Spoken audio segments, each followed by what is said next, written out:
question. Les témoignages des 3 suspects sont-ils compatibles? Donc, il s'agit de voir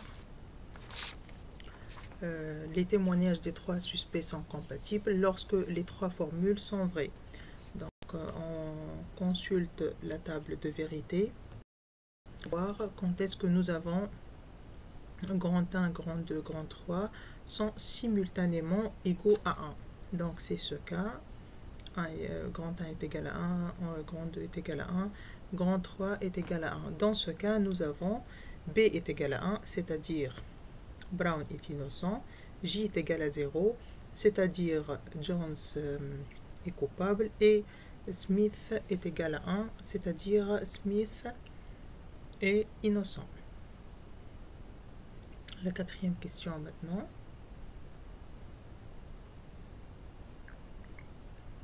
Le témoignage de l'un des suspects découle de celui d'un autre suspect. Lequel? On doit essayer toutes les combinaisons possibles et voir quand est-ce que nous avons une tautologie. C'est-à-dire, on doit voir toutes les combinaisons. Grand 1, si grand 1 implique grand 2, grand 1 implique grand 3, grand 2 implique grand 1, grand 2 implique grand 3, et grand 3 implique grand 1 et grand 3 implique grand 2. On va voir parmi ces 6 cas lequel nous avons une tautologie. On dresse la table de vérité.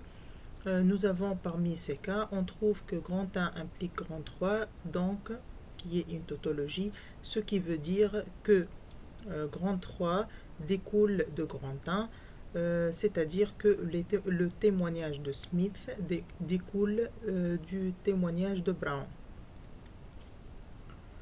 La 5e question maintenant. Le témoignage de l'un des suspects découle de celui des 2 autres suspects. Lesquels?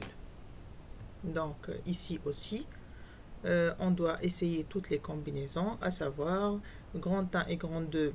Est-ce qu'il implique grand 3? Grand 1 et grand 3, il implique grand 2, ou bien grand 2 et grand 3 impliquent grand 1. On dresse les tables de vérité et on voit laquelle est une tautologie. Donc, dans ce cas, on a trouvé que grand 1 et grand 2 impliquent grand 3, ce qui veut dire que le témoignage de Smith découle des témoignages de Brown et Jones. 6e question maintenant. En supposant que tous sont innocents, qui a fait un faux témoignage? Donc, s'ils sont tous innocents, alors on doit voir la table de vérité, c'est-à-dire que B est égal à 1, J est égal à 1 et S est égal à 1. Donc, la table de vérité, donc c'est ce cas, le dernier cas. Dans ce cas, on regarde les formules. Donc, nous avons grand 1 est égal à 0, grand 2 est égal à 1 et grand 3 est égal à 0. Donc, c'est ce qui veut dire que Brown et Smith ont fait un faux serment. 7e question maintenant. Si tous disent vrai, lequel est coupable? Si tous disent vrai, c'est-à-dire nous avons, en fait, c'est l'inverse de la 6e question, c'est-à-dire que nous avons grand 1 est égal à 1, grand 2 est égal à 1 et grand 3 est égal à 1. Pour ces valeurs de grand 1, grand 2, grand 3, on va voir les valeurs de B, J et S. Donc, on retourne à la table de vérité.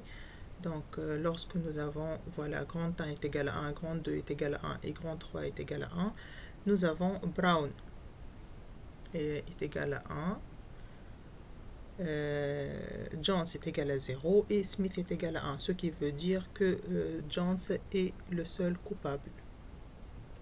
Pour la 8e question, je vous laisse l'honneur de la travailler. Donc, à vos questions. Merci.